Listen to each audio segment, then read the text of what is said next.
en la NIF 2 de las NIF completas, denominado inventarios.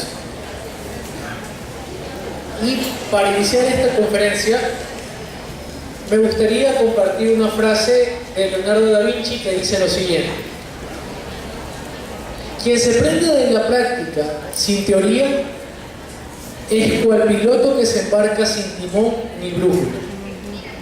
La práctica debe ser edificada sobre cabal teoría. ¿Cuáles van a ser los objetivos de esta conferencia? Bueno, en primer lugar abordaremos los aspectos clave de la sección 13 de la NIF para las pymes, inventarios. A su vez, iremos ilustrando mediante ejemplos y ejercicios a medida que vayamos desarrollando cada uno de los conceptos tratados. Y por último, propondremos unas preguntas de repaso para evaluar los conocimientos de los participantes al final de la sesión. Cuando se habla de inventarios, resulta muy útil el poder definir en primera instancia qué considera la NIF para las pymes o las NIF completas como inventarios. Entonces, dentro de lo que es la sección 13, se definen los inventarios en primer lugar como activos. Los activos, recordemos, son aquellos bienes que cumplen con tres características: que sea un recurso controlado por la entidad, que sea producto de un suceso pasado y del cual se esperen beneficios económicos futuros. Además de que tenga que ser un activo, este activo, para que sea calificado como inventario, debe ser mantenido para la venta en el curso normal de las operaciones, o también en proceso de producción con vistas a esa venta. Esta segunda referencia hace alusión a aquellas compañías que tienen, por ejemplo, materias primas, productos en proceso, para llegar a un producto terminado con vista a una venta. O también como aquellas compañías, de acuerdo a la primera característica, que compran bienes y en su estado lo revenden. Ya compran bienes terminados para revenderlos. Cabe destacar que dentro de la definición, el Consejo hace también presente de que puede ser en forma de materiales o suministros para ser consumidos en el proceso de producción o en la prestación de servicios. Cuando hablamos de suministros, por ejemplo, que normalmente son un tipo de activos que se esperan usar recurrentemente en la elaboración de un bien o en la prestación de un servicio, y que normalmente son bienes que no son significativos o costosos y que no se espera que duren más de un año en sí mismos. Entonces, esta tercera característica hace alusión a todos aquellos bienes menores que normalmente reciben la definición de suministros en los estados financieros. Todo aquello es el concepto que en primera instancia debemos tener en cuenta cuando se hable de inventarios o cuando querramos clasificar a una partida de activo como inventario dentro de los estados financieros. Ahora bien, sobre las consideraciones adicionales que da el Consejo en el tratamiento de los inventarios, hace exclusivo énfasis en que no se deberán considerar como partidas de inventarios a las obras en progreso que surgen de contratos de construcción, incluyendo los contratos de servicio directamente relacionados, porque justamente este tópico es tratado en otra sección, en la sección que se habla de ingresos de actividades ordinarias, y no está dentro del alcance de la sección 13 de inventarios. También los instrumentos financieros. Los instrumentos financieros, que a veces pueden confundirse como ítems de inventarios, deben ser tratados de acuerdo a las secciones 11 y 12 de la NIF para las pymes, y por tanto quedan excluidas del alcance de la sección 13. Y también los activos biológicos relacionados con la actividad agrícola y productos agrícolas en el punto de cosecha o recolección. Realmente estos temas son tratados en una sección aparte de la NIF para las pymes, la sección 34 sobre actividades especiales, en donde se ven los tratamientos de los activos biológicos y de los productos agrícolas procedentes de estos activos biológicos. Por tanto, todo lo mencionado en esta diapositiva, aunque en la práctica muchas veces las empresas suelen confundirlos como inventarios, el Consejo de Normas Internacionales de Contabilidad hace exclusiva atención de que estas particularidades no están dentro del alcance de la sección de inventarios de la NIF para las pymes. Ahora bien, en la medición de los inventarios, nosotros debemos tener en cuenta de que uno de los modelos de medición que se considera es el de costo.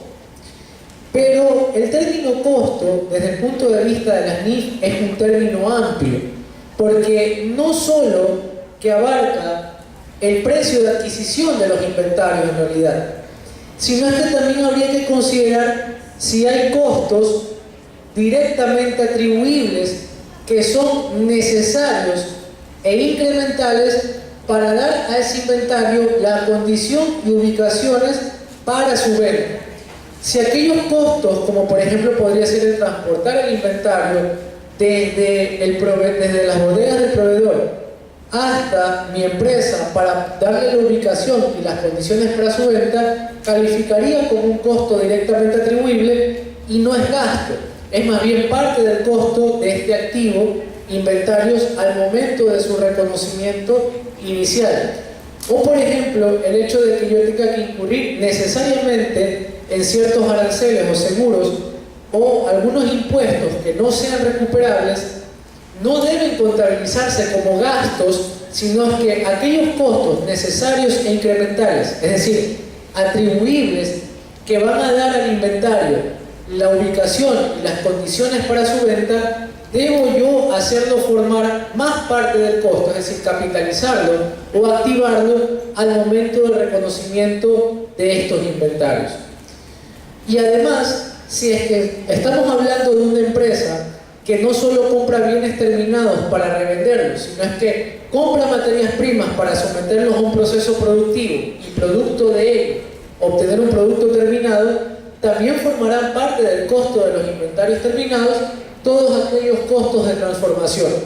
En particular estamos hablando de la materia prima, la mano de obra directa y aquellos otros costos indirectos de fabricación que vayan a ser necesarios para dar al inventario una condición con vistas a una venta en el futuro, justamente cuando ya esté terminado.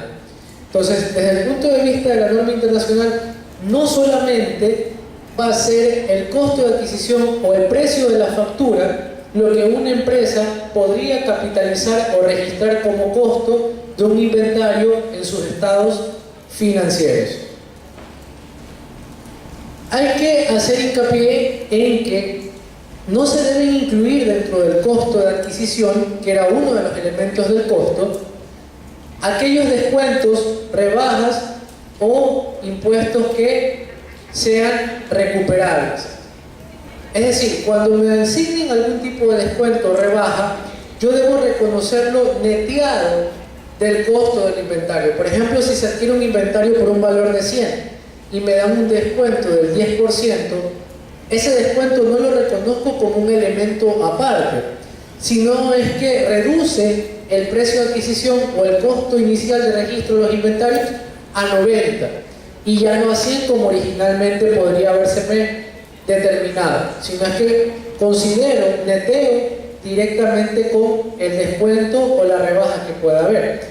Y si hay algún impuesto que yo pueda recuperar como crédito tributario posteriormente, aquel impuesto no puede o no debe formar parte del costo de los inventarios porque se contabiliza como un tipo de crédito tributario en una cuenta separada en los estados financieros. No obstante, si el impuesto que pago, por ejemplo, que pueda ser un arancel por importación, no va a ser recuperable, la norma, la sección 13, me estipula de que debe este impuesto no recuperable en el futuro formar parte del mismo costo de los inventarios, porque en el fondo para adquirir o para dar ese inventario ubicación y condición para su venta, tuve que incurrir en ese costo adicional que no voy a recuperar para propósitos tributarios o fiscales. Otros costos que quedan excluidos también en el reconocimiento de los valores de los inventarios son aquellos importes anormales de desperdicio de materiales, mano de obra u otros costos de producción. Es decir, aquellos costos que yo incurra de transformación que no sean los normalmente programados para dar el proceso productivo o el acabado al inventario, porque más bien estos vendrían a ser gastos por ineficiencia operativa o de mala gestión que no deberíamos cargar como un mayor costo de los inventarios o activarlos. Así como también costos de almacenamiento, a menos que sean necesarios durante el proceso productivo previos a un proceso de elaboración ulterior. Los costos de almacenamiento no necesariamente forman parte de un costo de los inventarios, a menos que sean necesarios para que estos inventarios luego tengan una condición para su venta. Por ejemplo, en ciertas industrias, por ejemplo cuando se elaboran los vinos, las materias primas que son las uvas cosechadas, una vez que se obtienen, tienen que pasar por algún proceso de fermentación o de almacenamiento en sí mismos. Al ser estos costos necesarios para un proceso de elaboración ulterior, para luego obtener ya el vino, estos costos de almacenamiento sí son capitalizables o se cargan como parte del costo del activo porque van a ser necesarios. No son parte de un costo o de un gasto por mala gestión o por ineficiencia operativa. Por ejemplo, si hay un inventario que estamos importando y por una mala gestión de una empresa pasa más tiempo en las bodegas de la aduana del que debería haberse esperado, aquel costo incremental de que por mala gestión de la empresa el inventario haya pasado en las bodegas y se haya incurrido en un costo de almacenamiento no deberá formar parte del costo de los inventarios, sino más bien que eso es un gasto o una pérdida por una ineficiencia operativa.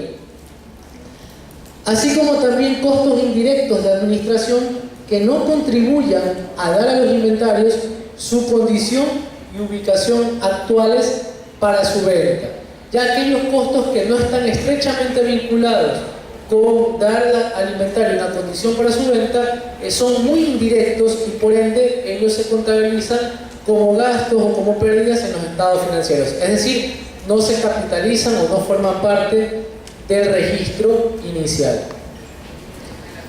Y de acuerdo a lo que hemos visto anteriormente y en concordancia con los objetivos de la conferencia planteados, consideremos ahora un ejemplo de los conceptos expuestos. Consideremos el siguiente antecedente. En esta diapositiva se está exponiendo una factura de compra por parte del cliente Compumundo hacia la empresa Compulan. Y justamente en los detalles de esta factura podemos ver de que esta empresa Compumundo le ha comprado a Compulan 100 laptops Sony que tienen un precio unitario de 700 y por ende totaliza 70.000. Esto, lo que sería en esencia, es uno de los elementos del costo, el precio de adquisición, que sí sería sujeto de capitalización o de activación en el registro de los inventarios. Pero notemos de que adicionalmente hay un descuento por volumen que se está dando por un valor de 20 por cada unidad. Por tanto, hay un menos 2.000 que representaría esa rebaja. Como decíamos que los descuentos o rebajas se neteaban del precio de adquisición, yo debería entonces disminuir estos 2.000 de los 70.000 que fue el precio original de adquisición. Por tanto, quedaría por el momento en 68.000 el costo de los inventarios. Pero también notemos de que hay un transporte y hay cargado también en la factura un seguro. Si entendiésemos que esta factura se trata de una importación en donde ha sido necesario realmente pagar un transporte y un seguro para que esas computadoras estén en su condición y ubicación actuales para su venta, entonces cumpliríamos con la definición dentro de los costos como un costo directamente atribuible, ¿no? Porque va a ser necesario, va a ser incremental para dar al inventario sus condiciones para la venta.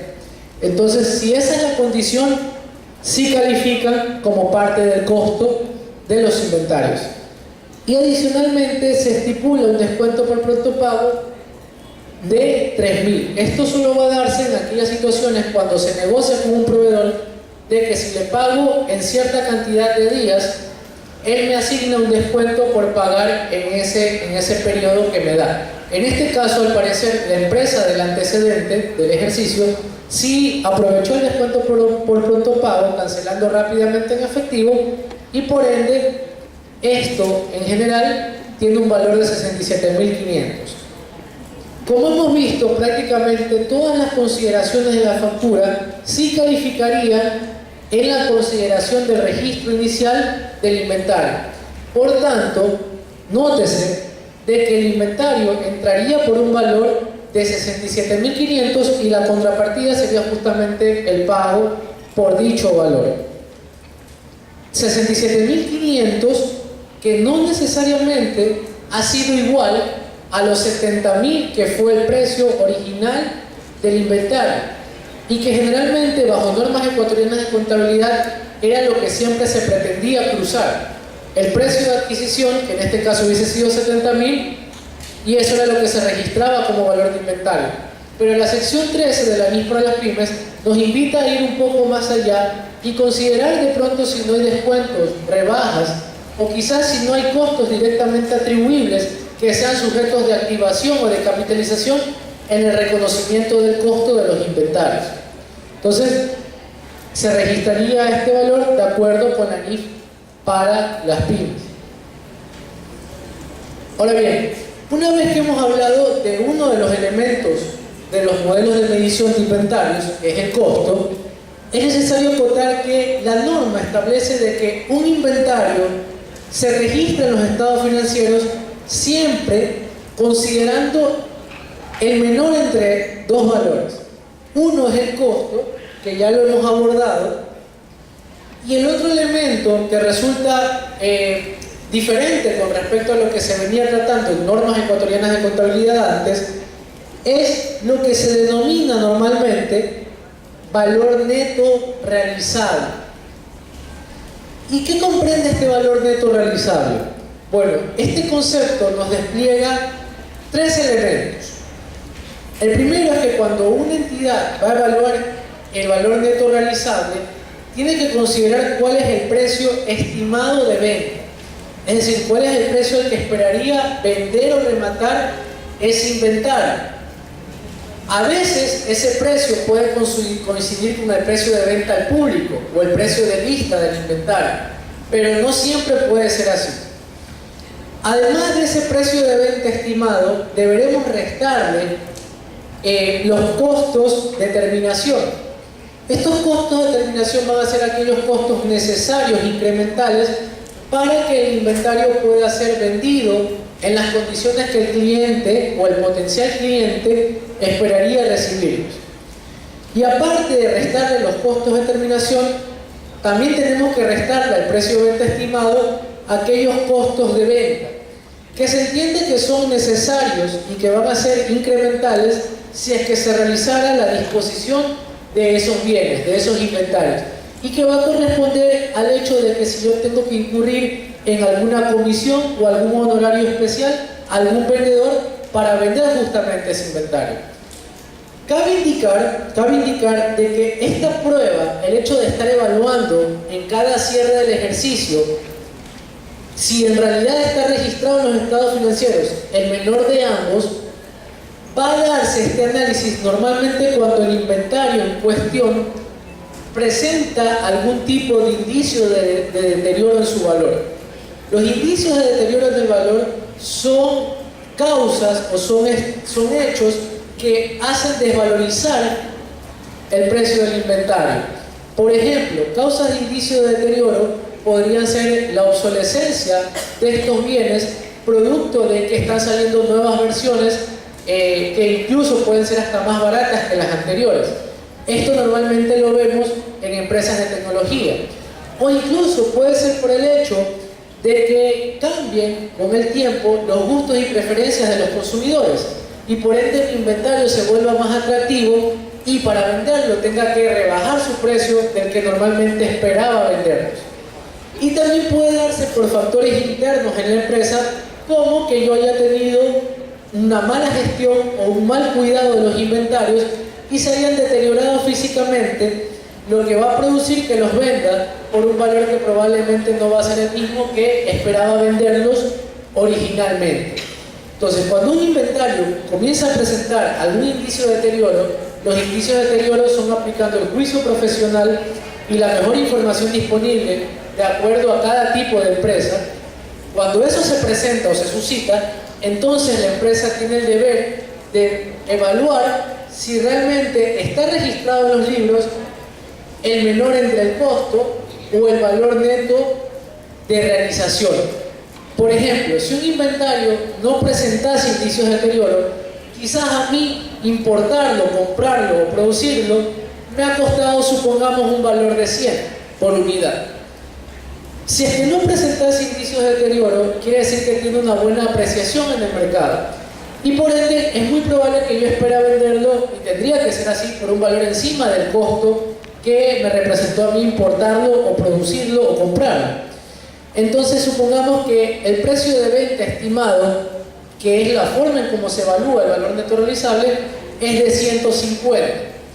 Si es de 150, entonces ya está registrado en libros el menor de ambos, porque 100, que sería el costo, va a ser inferior a los 150, que es el valor que yo esperaría venderlo en el mercado.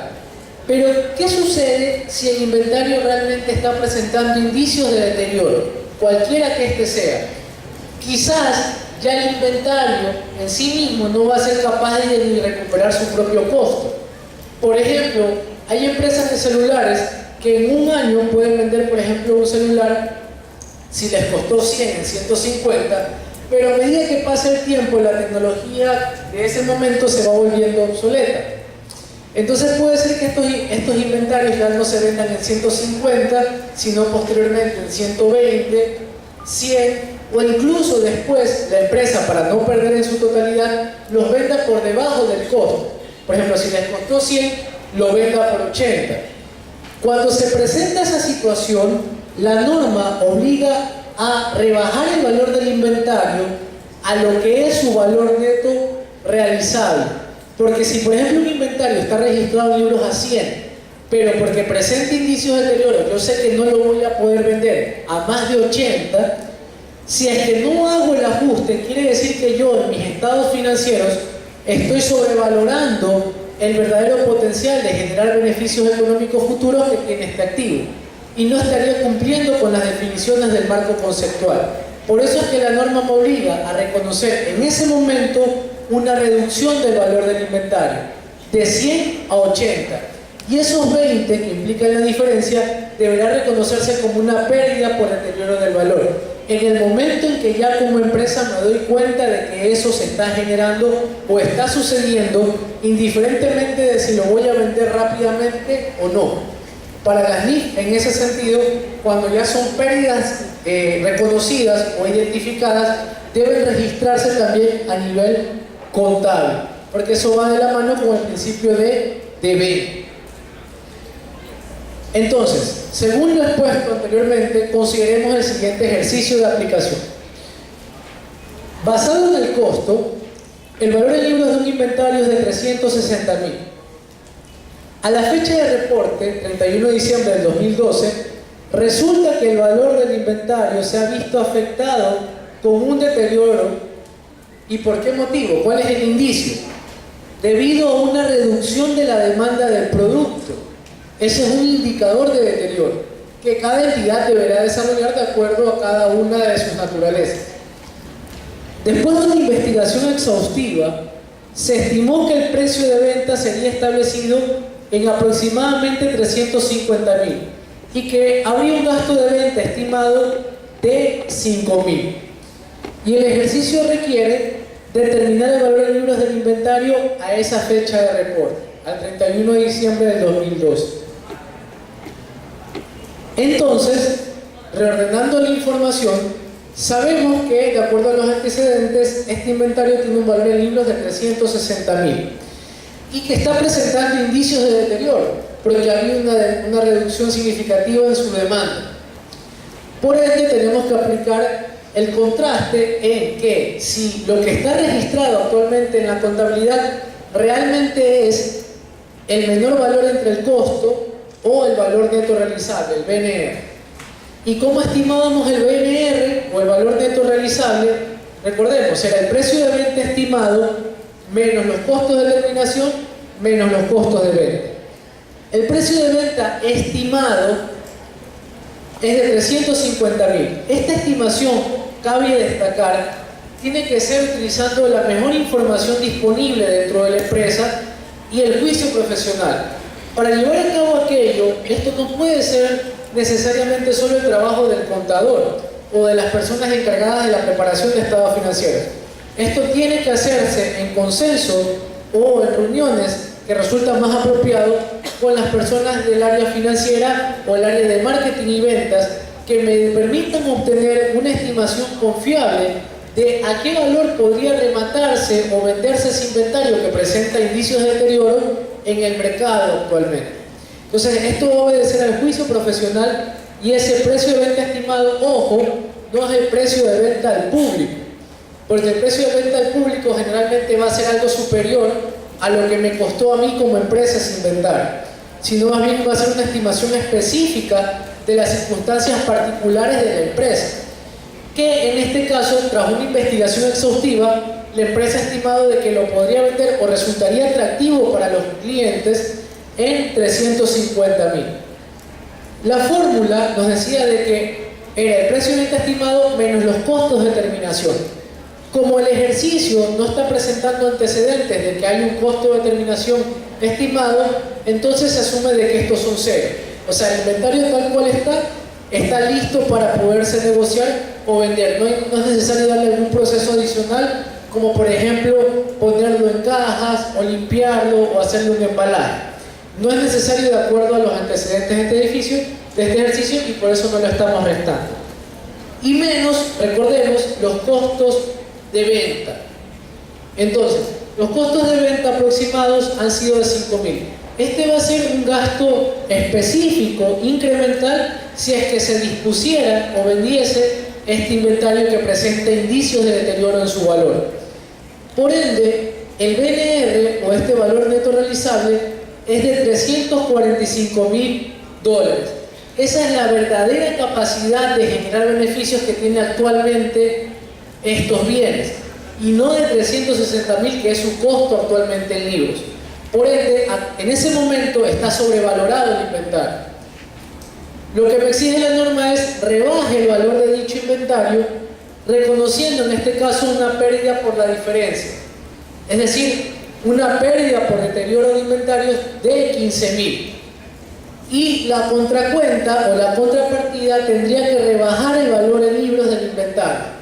Las DIF no estipulan o no establecen qué cuentas contables debo utilizar o cómo debo denominarlas.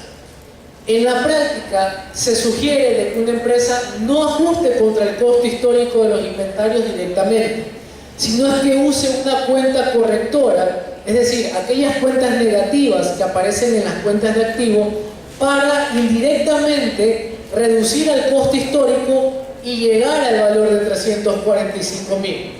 Y esta cuenta la hemos denominado estimación por deterioro por 15.000, que sería una cuenta parecida a cómo funciona la depreciación acumulada dentro de las cuentas de activos fijos o propiedades, planta y equipo. Entonces, los 360.000, que es el costo histórico, menos esta cuenta negativa de activo, que es la de 15.000, nos va a llevar justamente al valor de 345.000, que es el registro al que queremos dejar los inventarios producto de su deterioro en el valor. Ahora, en ciertos periodos un inventario puede presentar indicios de deterioro y al hacer la evaluación entre el menor y entre el costo y BNR resulta en una pérdida. Pero asimismo, en periodos siguientes puede ser que se reverse el deterioro del valor. ¿Y esto cuándo va a suceder? Bueno, cuando las circunstancias que previamente causaron el deterioro del valor de los inventarios hayan dejado de existir, o cuando existe una clara evidencia de un incremento en el precio de venta, en los costos de terminación y venta, como consecuencia de un cambio en las circunstancias económicas. Es decir, las normas internacionales de información financiera reconocen de que, si bien es cierto, en una instancia puede darse un deterioro de los inventarios, en una instancia subsecuente podría revertirse también ese deterioro del valor. Ahora bien, si es que esto se revierte, al momento en que se revierte, esa reversión no podrá provocar de que el inventario, el valor registrado en libros del inventario, vaya a superar el costo que normalmente siempre tuvo desde el inicio. Es decir, nunca podrá rebasar cuál fue el costo original de ese inventario. Para considerar estos principios de la norma, veamos el siguiente ejemplo.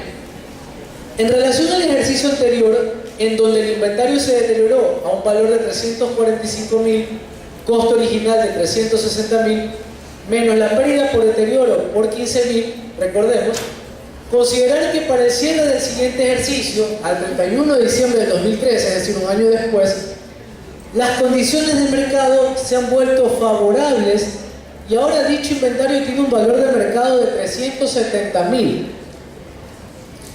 Se pide realizar el registro contable de este evento económico.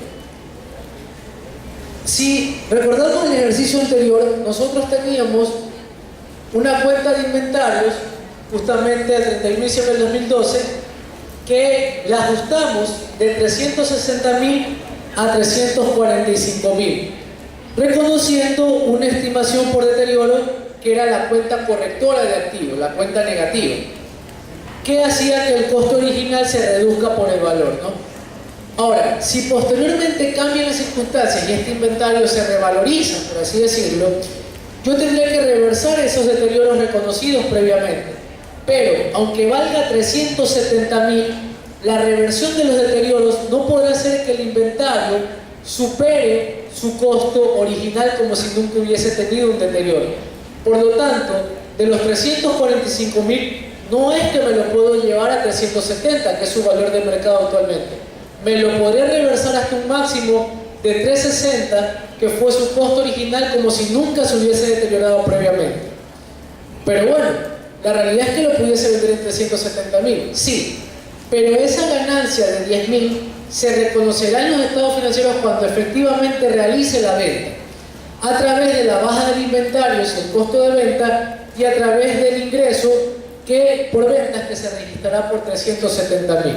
En este caso sí tendremos que esperar hasta que efectivamente se realice la venta para reconocer una ganancia en los estados financieros. No obstante, cuando hay pérdidas de deterioro que ya he identificado, yo tengo que ajustar automáticamente, indiferentemente de si he vendido ese inventario o no. En ese sentido, las NIF aplican un concepto conservador. Reconozco deterioros ahora si sé que existen en mis partidas, pero reconoceré ganancias si es que esto sucede posteriormente por el hecho de la venta. ¿Cómo se darían asientos contables esta reversión del deterioro reconocida previamente? Bueno, tendríamos que hacer una reversión del deterioro por un valor de 15.000. Esta cuenta, que hemos denominado así para propósitos de este ejercicio, sería una cuenta de ganancias en el estado de resultados clásico, así como la pérdida en su momento fue un gasto reconocido en el estado de resultados clásico también. Y también daríamos de baja a la cuenta negativa de activos, ¿no? A la estimación por deterioro por el mismo valor. Y esto es así porque estamos hablando de estimaciones contables. La empresa debe hacer su mejor esfuerzo en estimar cuáles son los BNRs o los valores netos de realización periodo a periodo para hacer ajustes acordes a la realidad económica de la empresa. Y por ende, cuando cambian de un periodo a otro, no se trata de correcciones de errores, o sea, no se tiene que hacer una aplicación retrospectiva, sino es que juegan con el estado de resultados del mismo año en curso, porque se trata de nueva información producto de la aplicación del juicio profesional. Por eso se dice que la aplicación cabal de las NIF no es un ejercicio que se limite solamente al área contable. En muchas situaciones va a necesitar vincularse con muchas otras áreas. Por ejemplo, para estimar los pasivos por jubilación patronal es necesaria la intervención de actuarios. Para hacer evaluaciones de propiedades, planta y equipo es necesaria la intervención de peritos tasadores. Y para hacer las mediciones de un inventario, el BNR, va a ser necesaria la intervención de los departamentos de finanzas o de marketing y ventas para hacer una estimación confiable del verdadero valor o capacidad económica que tienen estos bienes. Hay que indicar que la norma reconoce que para propósitos prácticos, una empresa se le puede hacer muy complicado pretender evaluar el BNR partida por partida, hablando quizás de empresas que pueden tener más de 1000 ítems de inventario, por ejemplo. Entonces, en estas situaciones particulares, la norma sí propone o establece como una practicidad de que la entidad puede agrupar partidas de inventario para aplicar la evaluación del BNR, pero solo lo va a poder realizar cuando las partidas de inventario sean relacionadas con la misma línea de producto, que tengan similar propósito o uso final y se produzcan y comercialicen en la misma zona geográfica. Siempre y cuando se cumplan con esas condiciones en negrillas, una empresa puede agrupar partidas de inventarios para hacer su evaluación del valor neto realizable. Entonces, de acuerdo al concepto anteriormente planteado, veamos la siguiente aplicación. Una entidad tiene 4 artículos en su inventario y a continuación se detallan su costo en libros y su valor neto realizable. Y los ítems de inventarios planteados son A, B, C y D. A, por su parte, tiene un costo de 2000 en libros actualmente. Y haciendo un juicio profesional, un análisis debido, la entidad ha estimado que su valor neto realizable es de 1900. Estando el inventario en esa situación, quiere decir que si lo viéramos individualmente, tiene que reducirse, porque actualmente su costo en libros está sobreestimando la verdadera capacidad que tiene de generar beneficios económicos mediante su venta. Si vemos por otro lado, el inventario B tiene un costo de 5000 y el valor al que se esperaría realizarlo en el mercado es 5100. Entonces, este inventario no está deteriorado, porque evaluemos el deterioro del valor partida por partida o que lo veamos en un enfoque grupal, ¿no? Es decir, si lo viéramos por 14.600 y 14.540. Respondiendo al literal A, al que es partida por partida, se identificarían como deteriorados los inventarios A y D. Y sobre el literal B se encontraría deteriorados todo el grupo de partidas si es que las agrupamos porque cumplen las condiciones según lo establecido en la sección 13 de la NIS para las pymes. Lo sugerible en la práctica es que, en la medida de lo posible, una entidad haga el análisis partida por partida, pero solo para aquellas partidas que ya presentan de por sí un indicio del deterioro del valor, por cualquier motivo que la entidad haya determinado. Si es que las partidas no presentan indicios de deterioro, no es necesario evaluar si el BNR es inferior al costo que actualmente tiene registrada esa partida de inventarios en libros. Ahora bien, un aspecto importante a destacar en la medición de los inventarios son las fórmulas propuestas por las normas internacionales de información financiera. Y en particular la norma establece 3. Por un lado tenemos la identificación específica que esta fórmula de costo va a ser aplicada cuando normalmente los inventarios son pocos, los ítems no son muy numerosos en la entidad y cada uno de estos ítems resulta ser muy cuantioso o muy material para la empresa. Esto podría ser el caso, por ejemplo, de joyerías o de empresas concesionarias de carros. Ellos sí sería recomendable de que apliquen un costeo por identificación específica de cada una de las partidas de inventarios. Por otro lado, tenemos las fórmulas costo promedio ponderado o primeras en entrar, primeras en salir, el método PEPS o FIFO, que debería ser aplicada o se sugiere que sean aplicadas estas fórmulas de costo en donde una entidad tenga numerosos inventarios y de que estos sean normalmente homogéneos. Entonces aquí sí resulta práctico hacer un costeo primeras en entrar, primeras en salir o promedio, porque sería complicadísimo pretender hacer identificación específica de costo por cada ítem. Algo que cabe destacar es el hecho de que las NIF no admiten un método de costeo de inventarios que era el conocido últimas en entrar, primeras en salir, el denominado UEPS o LIFO. Las NIF no lo permiten, porque esta fórmula de costo supone que las últimas entradas de inventarios, es decir, los inventarios que entraron al último costo o el más reciente, se asume que cuando se venden, el último precio de adquisición es al que se registra el costo de ventas. Por ende, siempre de inventarios hacia costo de ventas fluyen siempre los costos más actuales. Por ende, en libros, en inventarios, en los activos, se quedan los costos más desactualizados, lo cual provoca de que el inventario registrado en el estado de situación financiera esté desvalorizado o esté a costos desfasados. Y al parecer el Consejo lo que privilegia es la correcta valoración de activos y pasivos.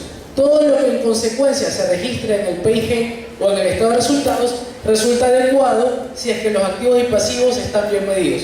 Como el IFO o el UEPS no mide adecuadamente al saldo de inventarios, realmente no lo permiten las normas internacionales de información financiera. De acuerdo a estas fórmulas de costo, consideremos el siguiente ejercicio. Una entidad compra 4 unidades idénticas de la siguiente manera. El 1 de enero a un costo de 110, el 16 de enero a un costo de 115, el 20 de enero a un costo de 120 y el 30 de enero a un costo de 125. Y se asumen los antecedentes de que un ítem al 31 de enero, al final del mes, fue vendido por 150. El ejercicio establece que se determine cuál sería el costo de los bienes vendidos y el valor en libros del inventario sobrante al 31 de enero según el método PEPS o FIFO y el promedio ponderado. El método PEPS supone que las primeras entradas a la cuenta de inventarios o los primeros precios registrados en las cuentas de inventarios van a ser los precios que se traspasan al costo de ventas cuando los bienes son vendidos.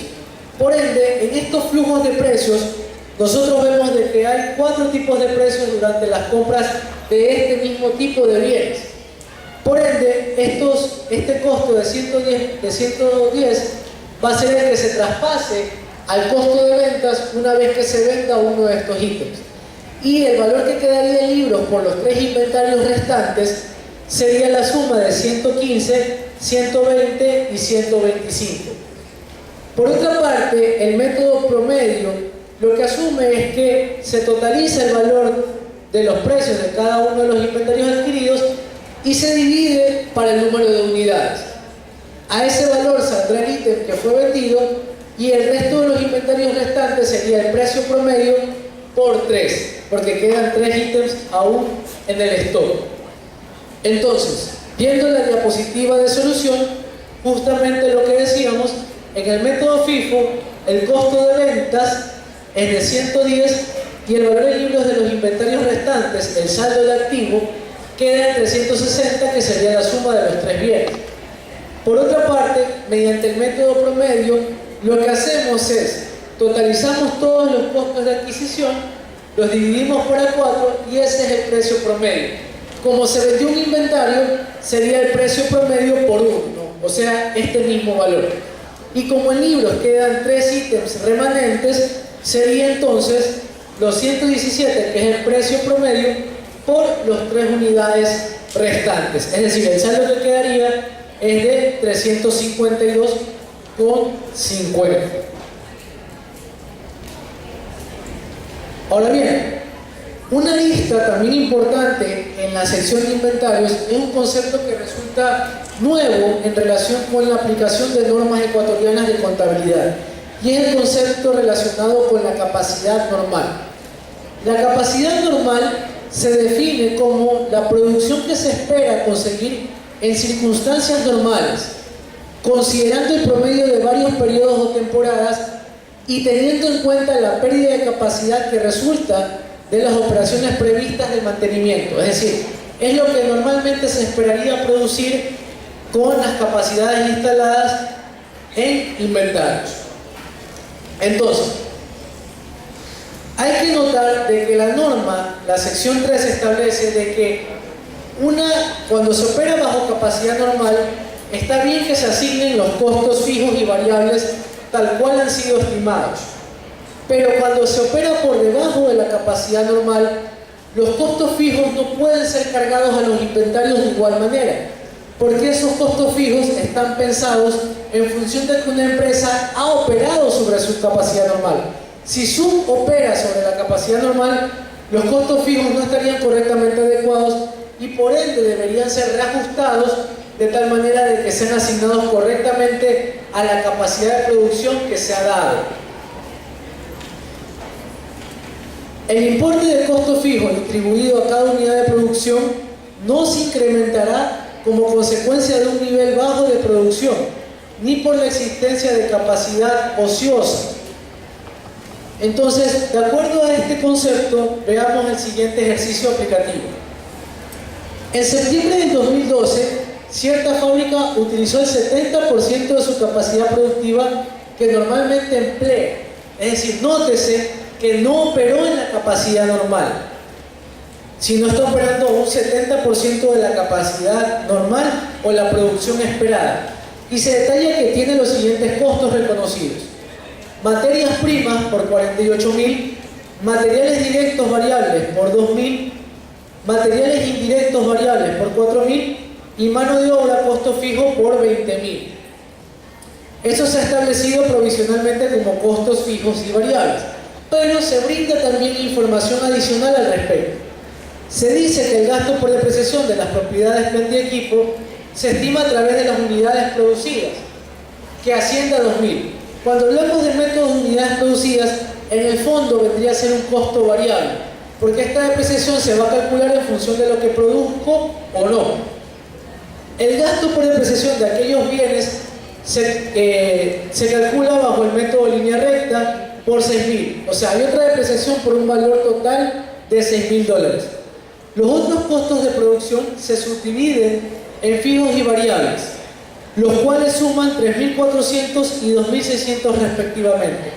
El ejercicio pide que, de acuerdo a los requerimientos de la norma de inventarios, se asignen correctamente los costos. Entonces, si de acuerdo a la información planteada, un buen contador de costos debería tener una plantilla bien organizada de costos fijos y costos variables.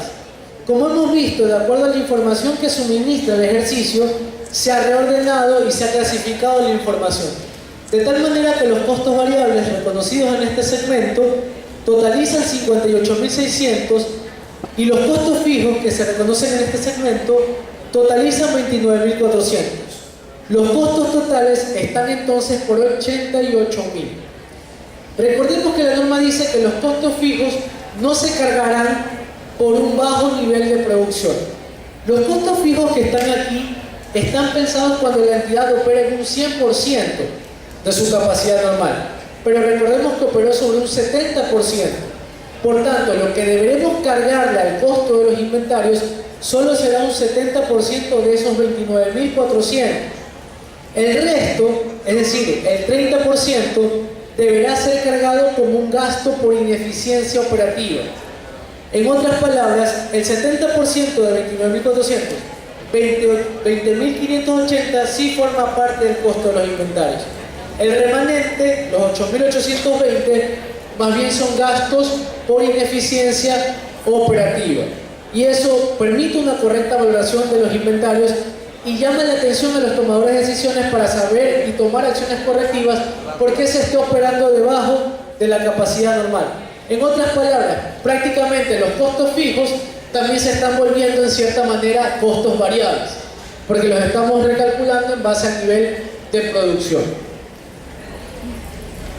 En el caso de los costos de inventarios de un prestador de servicios, la contabilidad es sencilla porque se deberán ir cargando a los costos de producción o al PIG a medida de que estos inventarios se van consumiendo. Finalmente, la información a revelar en notas, que habíamos visto que es uno de los componentes importantes de los juegos completos de estados financieros, tenemos de que una entidad deberá revelar las políticas contables adoptadas para la medición de los inventarios. incluyendo la fórmula de costo utilizada, o sea, si usa PEPS, si usa promedio, entre otros. El importe total en libros de los inventarios y los importes en libros según la clasificación apropiada para la entidad, es decir, si son materias primas, si son productos en proceso o si son productos terminados. El importe de los inventarios reconocido como costo durante el periodo, es decir, aquellos que se han consumido o aquellos que se han vendido, debe ser revelado en las notas a los estados financieros, así como también cualquier pérdida por deterioro del valor cuando se haya rebajado al valor neto realizado. Asimismo, el importe total en libros de aquellos inventarios que se hayan dado en garantía producto de que he recibido algún préstamo bancario, por ejemplo. Y bueno,